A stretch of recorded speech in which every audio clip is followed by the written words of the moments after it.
सभी बहनों को राधे राधे। आज मैं श्रीमद् भागवत कथा का पाठ नंबर 11 सुनाने जा रही हूँ। प्रेम से बोलें राधे राधे। ब्रह्मा विष्णु महेश तुझे प्रणाम है, इंद्र देवता तुझे बार बार प्रणाम, 33 कोटि देव देवता 68 तीर्थ चारों धाम तुझे प्रणाम है, इंद्र देवता तुझे बार बार प्रणाम, हे इंद्र देवता तुझे बार बार प्रणाम। सिंगों में शालिग्राम, पूंछ में परशुराम, चारों पैरों में चारों धाम, गौ माता तुझे प्रणाम है, इंद्र देवता तुझे बार बार प्रणाम, धरती माता तुझे प्रणाम, धरती माता तुझे प्रणाम, धरती माता तुझे प्रणाम। इंद्र ठाकुर जी कृष्णा गोविंद प्यारे की जय हो जय हो। देखो वैसे तो हम जब पूजा पाठ करते हैं ना, जब भी हमें इसका ये सारे नाम जब भी लेने चाहिए, लेकिन मैं आपको बताने के लिए सुनाने के लिए ले लेती हूँ। तो इसलिए डेली हमें देवी देवताओं को पहले याद करके फिर ही बैठना। कोई भी पूजा करते हो तो बैठना चाहिए। 5 भूतों को, 5 तत्वों से हमारा शरीर बना है और ये 5 हमारे देवता हैं जो पंच देवता कहते हैं। इनकी पूजा हमें डेली करनी चाहिए, उनका डेली नाम लेना चाहिए। पूजा का मतलब हमें इनको डेली याद करना चाहिए।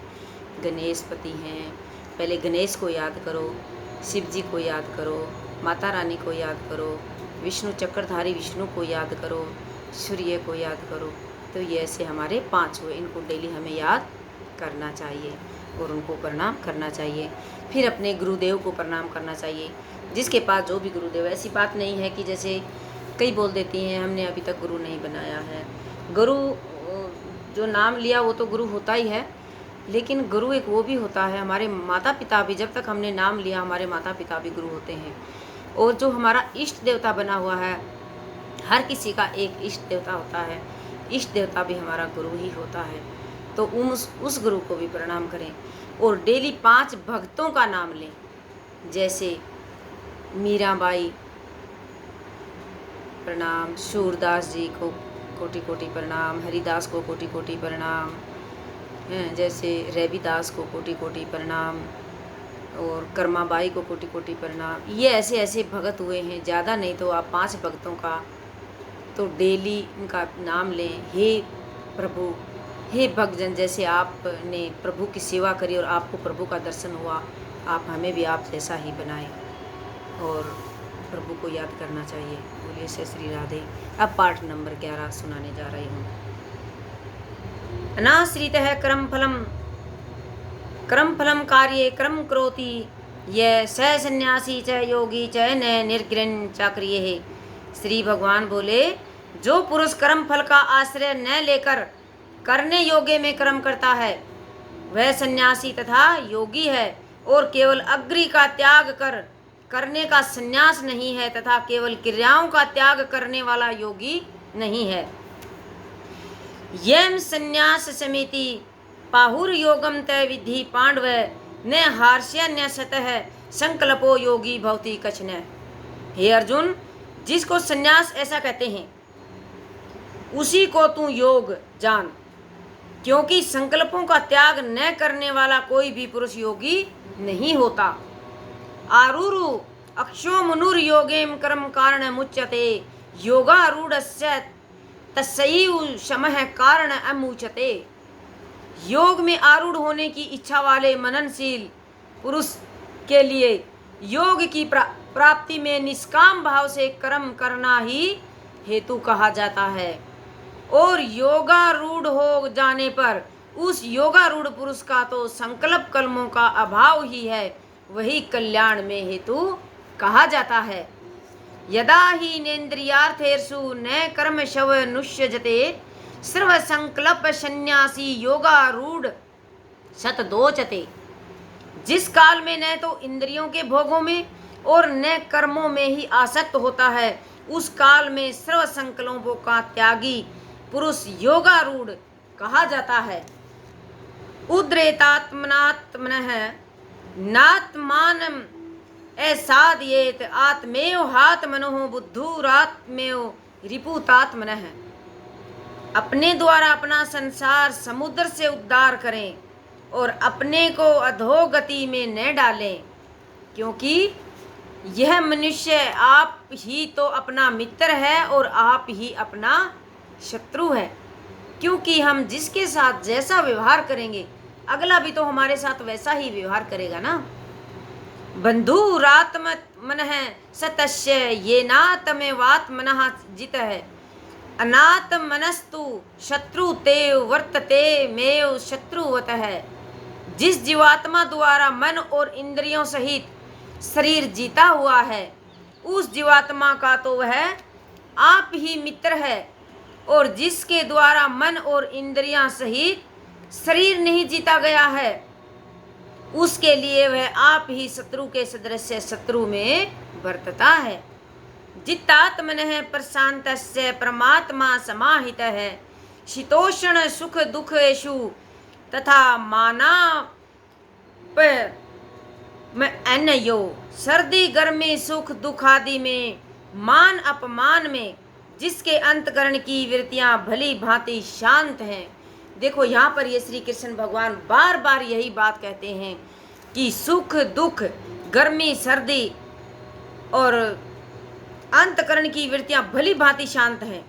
मान सम्मान, चाहे कोई मान करे अपमान करे चुगली काटे कुछ करे, वो सम्मान रहता है कि सब प्रभु का मेरे को नहीं पता, तो ऐसे भली भांति शांत है। ऐसे स्वाधीन आत्मा वाले पुरुष के ज्ञान में सच्चिदानंद धन परमात्मा सम्यक प्रकार से स्थित है, अर्थात उसके ज्ञान में परमात्मा के सिवा अन्य कुछ भी नहीं है। ज्ञान विज्ञान त्रात्मा कुटसतो विजेतेन्द्रिय युक्त इति उच्यते योगी समलो आष्टशम काछन्न है। जिसका अंतकरण ज्ञान विज्ञान से तृप्त है, जिसकी स्थिति विकार रहित है, जिसकी इंद्रियां भली भांति जीती हुई हैं और जिसके लिए मिट्टी पत्थर स्वर्ण समान है, वह योगी युक्त अर्थात भगवत प्राप्त है, ऐसा कहा जाता है। क्योंकि इंद्रियां है ना, जो ये हमारी इंद्रियों को वश में करना है, मन को शिथिल करना है और इंद्रियों को वश में करना है। ये हमारे इंद्रिय क्या है? ये हमारे 5 घोड़े हैं और हमारा रथ, और इसमें क्या है? मन। मन जो घोड़ों को जो लगाम होती है ना, जो वो रस्सी खींची जाती है, वो हमारी, और जो उसमें बैठने वाला सारथी कौन है? वो हमारी बुद्धि है, और जो रस्सी बंदी होती है वो क्या है? वो हमारा मन है। तो बुद्धि ने क्या करना है? काम तो बुद्धि ने करना है ना, मन तो दौड़ेगा। और ये घोड़े हैं, इंद्रिय हैं, तो 5 है इंद्रियां, तो वो इधर एक घोड़ा तो है तो लाइन में चलेगा, लेकिन 5 तो इधर उधर भागेंगी ना। तो उससे क्या करना है? बुद्धि से, जो बुद्धि बैठा है वो उसको खींचता है तो जिसकी भी रस्सी खींचेगी वो सीधे में चलेगा ना। तो हमारी बुद्धि ने क्या काम करना? जो बुद्धि हमारी बैठी उस बुद्धि को चलाना है कि हमें उस रस्सी को खींचते रहना है। इस मन को हमें इधर उधर नहीं भागने देना, इसको हमें शिथिल रखना है। तो हमारी इंद्रियां सब शिथिल चलेंगी और हमारे से कोई गलत कार्य नहीं होगा, सबसे प्रेम से ही चलेगा। सुहृन्न मित्रायुदासीन मध्यस्थित देश बंधेषु साधुष्वपि च पापेषु संबुद्धि विशीर्ष्यते। सुहृद मित्र वैरी उदासीन मध्यस्थ देश और बंधुगणों में, धर्मात्माओं में, पापियों में भी समान भाव रखने वाला अत्यंत श्रेष्ठ है। योगी युणित सतत मात्मनः रहसी सत है, एकाकी यत चितात्मा निरासी ईर परिग्रह है।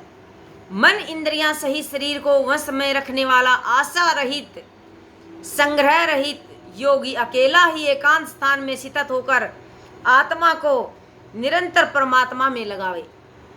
शुचो देश प्रतिष्ठाए शिथिर माशन्नात्मनः नातु चित्रम नाति नीचम चेला जिन कुशोत्रम।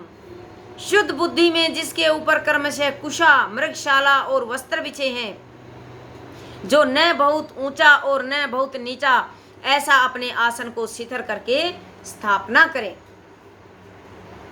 क्योंकि आसन किसका होने चाहिए? या तो आपका कुशा, घास होती है उसका आसन होना चाहिए कुशा का, और दूसरा होना चाहिए गर्म कंबल का जो ऊनी होता है वो। जैसे कोई भी कपड़ा डाल लिया, सूती कपड़े पे बैठ गए, तो ऐसा आसन नहीं होना चाहिए। और आसन कभी बदलना भी नहीं चाहिए। हमारा आसन है जो वो एक ही रहना चाहिए। अपने आसन पे किसी दूसरे को नहीं बैठने देना चाहिए। ये भी इसके थोड़े नियम होते हैं। क्यों होते हैं? क्योंकि जो हम डेली पढ़ते हैं, डेली पाठ करते हैं, किसी भी चीज़ का हम अध्ययन करते हैं, धार्मिक पूजा पाठ करते हैं और उस आसन पे बैठते हैं, तो उसमें भी वो भी बहुत ज़्यादा पवित्र हो जाता है और वो हमारे भाव से जुड़ जाता है। और वो नहीं तो उसका भाव, उसका प्रेम, उसकी जो आपने पूजा पाठ जो भी किया वो दूसरे के पास चला जाता है। तत्रीकाग्रम मन कृत्वा यतचितेन्द्रिये सक्रिय है उपविश्यासने युज्या उद्योगो मात्म विशुद्ध। उस आसन पर बैठकर चित्त और इंद्रियों की क्रियाओं को वश में रखते हुए मन को एकाग्र करके अंतकरण की शुद्धि के लिए योग का अभ्यास करें। समम काय शिरोग्रीव धार्ये यत्र चलम शिथ्र समेक्षे नासी काग्राम सवदिश्य छ्रस्यनलवलोकयन। काया सिर गले को समान अचल धारण करके और शिथिर होकर अपनी नासिका के अग्रभाग पर दृष्टि जमाकर अन्य दिशाओं को न देखता हुआ। इसमें प्रभु ने यही बताया है जिसे मैंने अभी बताया था। काया मीन्स ये हमारा तन मन हृदय, सिर गला, यहाँ पर पूरा हमारा एक होना चाहिए कि हम यहाँ भी वही है और यहाँ भी आवाज़ में भी वही है और यहाँ भी वही है। शिथिर पर शांत आत्मा विक्त भी ब्रह्मचारी वर्ते स्थित है। मन संयम मचित्तो युक्त आसित मत प्रह। ब्रह्मचारी के व्रत में स्थित भयरहित और भली भांति शांत अंतकरण वाला सावधान योगी मन को रोककर मुझ में चित्त वाला और मेरे प्राण होकर स्थित होवे। ये भगवान श्री कृष्ण अर्जुन को बता रहे हैं।